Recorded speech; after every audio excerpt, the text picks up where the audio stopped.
오늘은 비유장에서 나머지 부모를 가지고 천국의 비밀을 말씀하고자 합니다. 하나님이 예수님을 통해 우리를 구원하십니다. 그런데 그게 끝이 아닙니다. 다시 한번 심판의 때가 도래한다는 것을 예수님이 말씀해 주셨습니다. 그 심판의 때는 아버지가 결정하신다고 예수님이 말씀하셨죠. 즉 받았던 구원은 나중 받을 영원한 구원을 위한 시작과 과정이 되는 것이겠죠.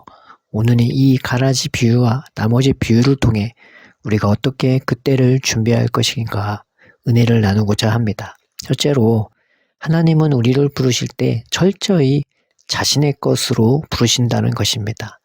우리는 세상과 하나님 사이에 양다리를 거쳐 부름받은 존재가 아니라 철저히 하나님의 재산 목록에 들어가는 자들입니다. 그래서 오늘 본문에 천국은 좋은 씨를 제 밭에 뿌린 사람과 같다고 하는 것입니다.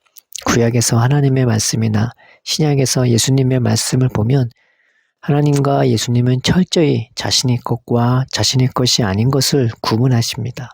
그래서 이스라엘을 애굽에서 구원하신 하나님은 그들에게 무슨 말씀을 주실 때마다 먼저 해주시는 말씀이 나는 너의 하나님 여호와라 계속 강조해서 말씀해 주시는 것입니다. 내가 네 것이고 내가 너의 하나님이라 그렇게 말씀하시는 거죠. 그러면서 동시에 깨닫게 해주시는 것이 우리가 그 살아계신 하나님의 백성이고 하나님의 것이라는 것을 동시에 드러내 주시는 것입니다.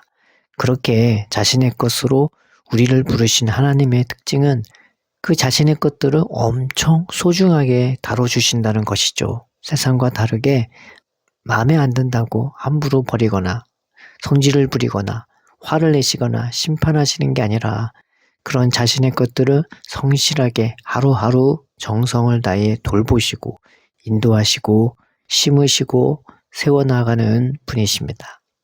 그래서 우리에게는 하나님이 예수님이 우리를 자신의 소중한 것으로 부르시고 대하시듯 우리도 하나님에 대하여 그래서 우리에게는 하나님과 그 예수님이 우리를 자신의 소중한 것으로 부르시고 대하시듯 우리도 하나님에 대하여 분명한 소속감을 가지고 있는 것이 필요합니다. 이에 대하여 좋은 본을 보였던 인물이 다윗이었습니다. 하나님이 자기 백성에게 나는 너의 하나님 여호와라 했던 것처럼 다윗은 하나님에 대하여 기도하거나 찬양할 때 나의 하나님 이렇게 고백했기 때문입니다.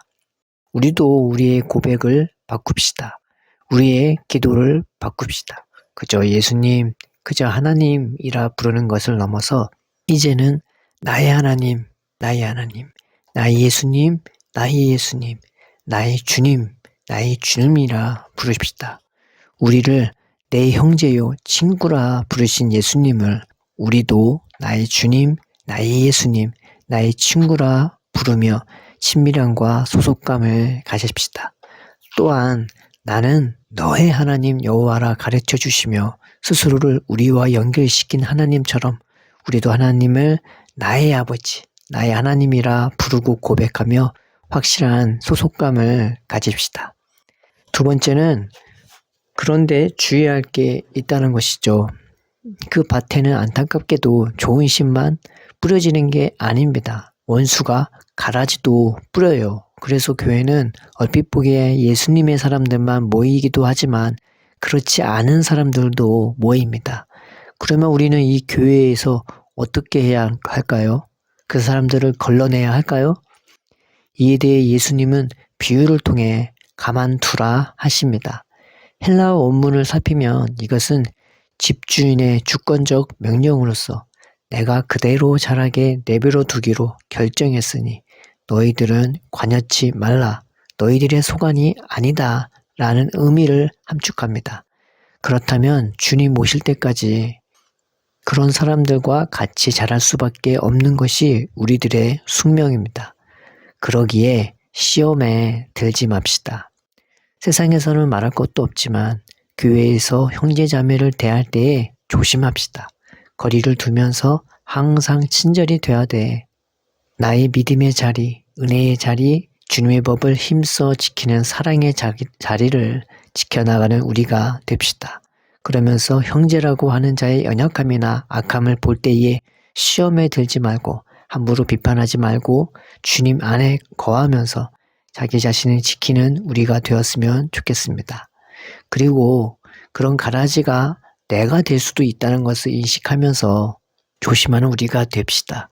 예수님은 초청받은 자는 많아도 택함받은 자는 적을 것이라고 말씀하셨습니다.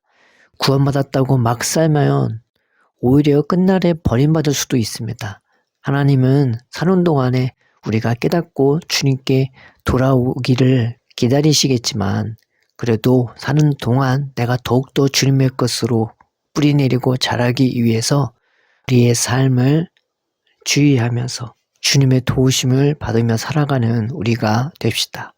그러므로 구원도 하나님께 속하지만 우리가 그 안에서 싹이 나고 자라고 결실하여 심판날에 자랑할 것이 있게 되는 것도 주님의 은혜가 필요함을 압시다. 세상에서 말할 것도 없지만 교회에서도 시험에 들거나 혹 다른 사람을 시험에 들게 하지 말고 예수님을 의지하는 우리가 됩시다. 세 번째는 끝날에는 좋은 것들만 아버지의 나라에 들어간다는 것입니다. 주님의 눈에 좋은 것들만 들어갑니다. 세상의 눈에 좋은 것이 아닙니다. 사람들의 눈에 좋은 것이 아닙니다. 또 우리 자신의 눈에 좋은 것이 아니라 하나님의 눈과 예수님의 눈에 좋아야 합니다. 그렇지만 이런 말씀에도 불구하고 우리에게는 이것이 두려움이 아닌 소망이 되는 이유는 항상 살아계신 그 예수님이 우리를 좋은 씨로 부르셨다는 것입니다. 우리를 좋은 씨로 심으신 것만 아니라 싹이 나는 것도 자라는 것도 열매 맺는 것도 예수님이 책임지신다는 것입니다.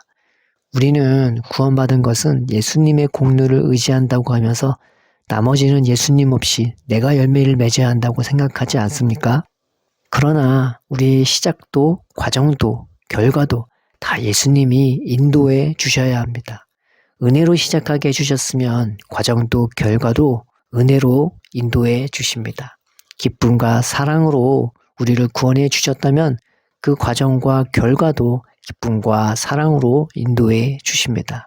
주님이 베푸시는 은혜와 사랑은 저 풀무불보다 비교도 안 되게 해보다도 뜨거운 것입니다. 그렇게 그 은혜 안에서 심겨지고 뿌리 내리고 싹나고 자라며 열매 맺는 우리는 하늘나라에서 해처럼 빛날 수밖에 없습니다.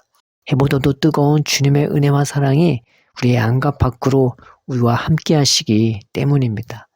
그래서 말씀도 비유도 해석도 예수님의 은혜와 사랑이 필요한 것입니다. 예수님의 은혜와 사랑이 없으면 말씀도 비유도 해석도 그저 나와는 상관없거나 그저 두려운 말씀밖에 되지 않습니다. 그러나 예수님이 있기에 예수님의 은혜가 있고 사랑이 있기에 하루하루가 즐거움과 행복이요 심판날도 두렵지 않고 오히려 그날을 은혜의 날로 여겨 더 사모하게 되는 것입니다. 지금도 좋은데 그 날에는 얼마나 더 좋을까 하고요. 그래서 모든 비유의 키는 예수님이십니다. 예수님의 은혜와 사랑밖에 답이 없습니다. 우리 시대가 예수님 손에 달려있음을 믿는다면 이런 비유를 지금도 말씀하고 계시는 예수님께 우리가 나아갑시다. 예수님은 어제나 오늘이나 동일하시기 때문입니다.